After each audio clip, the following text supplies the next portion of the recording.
bello di una moto è che sei all'aperto, sei veramente libero e vivi e sei molto più a contatto con quello che ti circonda. Secondo me con una moto a benzina o comunque con un motore tradizionale questa esperienza viene limitata dalle inefficienze, dai problemi del motore a benzina. Nel caso dell'elettrico no, lo vivi al 300%, è molto più appagante, molto più coinvolgente.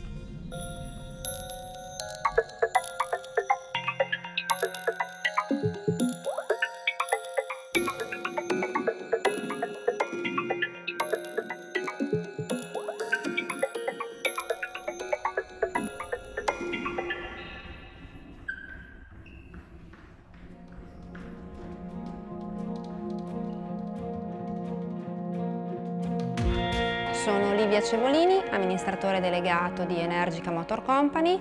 Siamo in questo momento i leader del mondo nelle moto elettriche ad alta prestazione, ad alta potenza e siamo i costruttori unici per Moto E, che è la classe elettrica della MotoGP, del campionato mondiale elettrico. Veniamo dalla Motor Valley italiana, ma con uno sguardo al futuro e quindi uniamo la tradizione dei motori italiani con l'elettrico e quindi con le nuove motorizzazioni.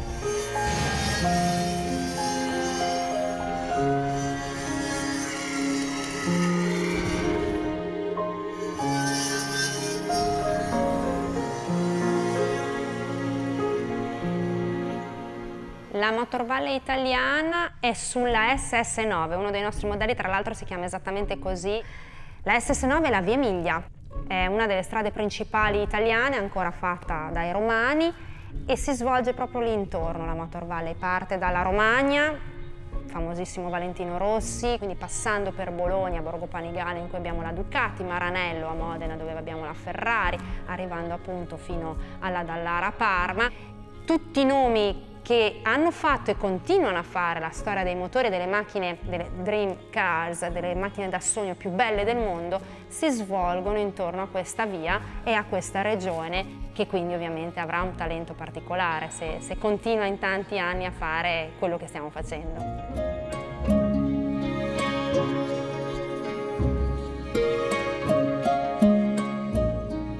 Credo che invece noi dalla Motor Valley italiana abbiamo ereditato invece la competenza tecnica alla base poi dello sviluppo tecnologico, quindi la competenza sulla qualità, sullo stile, sul dettaglio, sulla prestazione.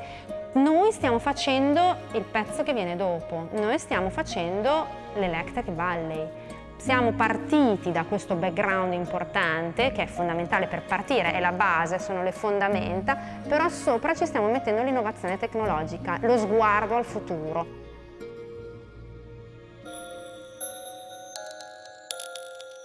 L'elettrico è una scelta obbligata oggi e allora in effetti non era così scontata, eravamo più dei pionieri, eravamo visti come dei pazzi perché nel 2009 quando siamo partiti veniva vista come una follia, semplicemente una follia. Nelle quattro ruote iniziava a vedersi qualcosa con Tesla, ma nelle due ruote c'era praticamente nulla.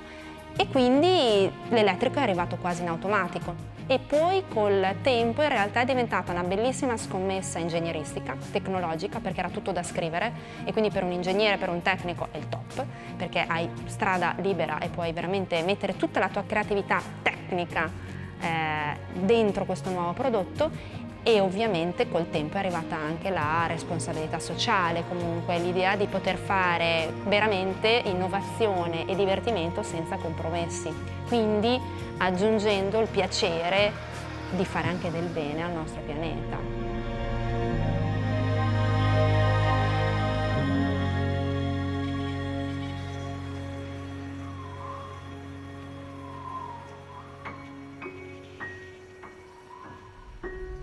Dalla moto a benzina ereditiamo la potenza e la prestazione che però in realtà abbiamo sorpassato, direi quasi surclassato in alcuni casi.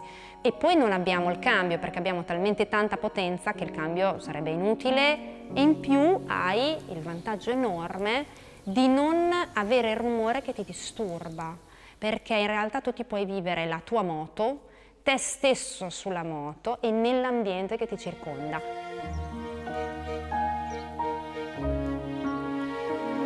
È difficile farlo capire a chi non l'ha mai provato, a chi è sempre andato su una moto a benzina e pensa che il top sia sentire questo rumore fortissimo perché significa rumore uguale potenza. È difficile far capire che non è assolutamente vero. Il rumore in realtà è una condizione al contorno del motore a benzina, in realtà è un problema perché è una perdita di efficienza del motore a benzina. In realtà il bello è che la potenza ce l'hai lo stesso, anzi ne hai molta di più, e in più ti accorgi di tutta una serie di cose che altrimenti con tanto rumore e tanto altro ti perdi. Quindi devi provarlo e senza provarlo è veramente molto difficile spiegarlo.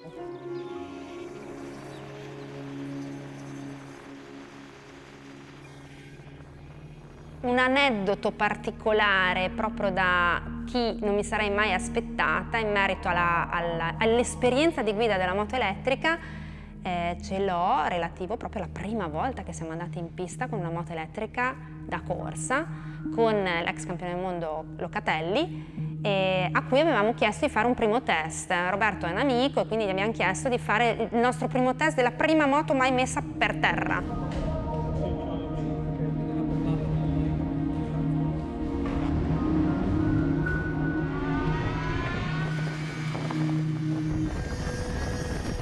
Innanzitutto non riuscivamo più a fermarlo, cioè gli abbiamo detto fai 3 giri poi rientra perché essendo la prima volta che andiamo in pista potrebbero esserci dei problemi, non si fermava più.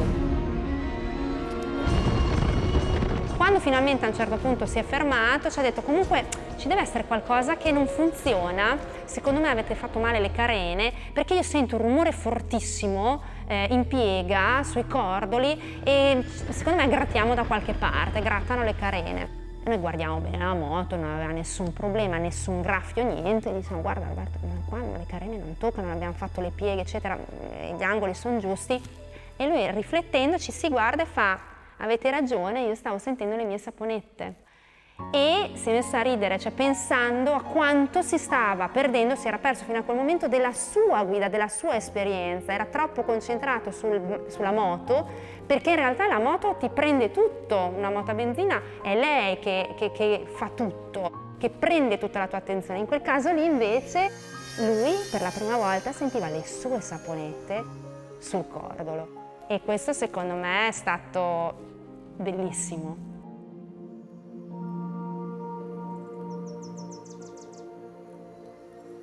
Direi che abbiamo capito di essere sulla strada giusta quando MotoGP ci ha contattato perché voleva fare la serie elettrica.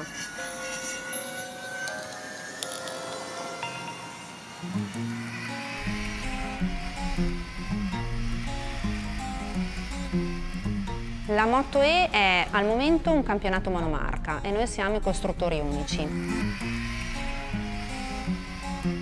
È molto intelligente come scelta da parte dell'organizzatore del campionato di Dorna perché permette ai team di partire con alle spalle un costruttore che ha 10 anni di esperienza, che siamo noi, sull'elettrico, però ovviamente è una strada in salita, c'è ancora tanto da fare, quindi è molto corretta come scelta e noi siamo molto contenti di essere stati scelti come costruttore unico, perché non fai 2 moto, non sei un team che al massimo arriva secondo, ultimo, però sei 2 moto su 20. Tu le fai tutte, fai il campionato intero, quindi devi per forza vincere, devi per forza farle bene, devi fare divertire i rider, i piloti e devi far divertire il pubblico a casa.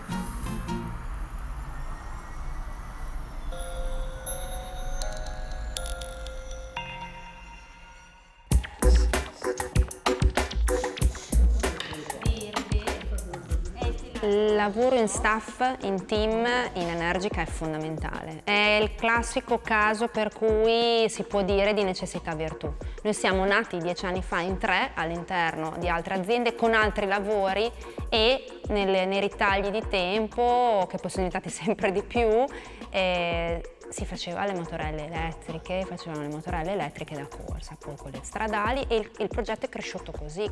Addirittura quando andavamo in pista all'inizio per le gare, io facevo tutto, facevo dagli acquisti a da mangiare in pista ai ragazzi, a preparare le casse per andare via, quindi era veramente un lavoro di squadra a tutto tondo, ci si aiutava in tutto e così è cresciuta l'azienda. ho voluto mantenere gruppi di lavoro molto interattivi e molto sinergici per la definizione di quasi tutte le decisioni aziendali. Insieme si prende una sorta di decisione, alla fine ovviamente il responsabile o io prendiamo la decisione finale. Ma questo ci dà la garanzia di avere diversi spunti, diversi punti di vista. Io credo che in una startup innovativa come questa, che deve crescere così velocemente, sia un'arma vincente.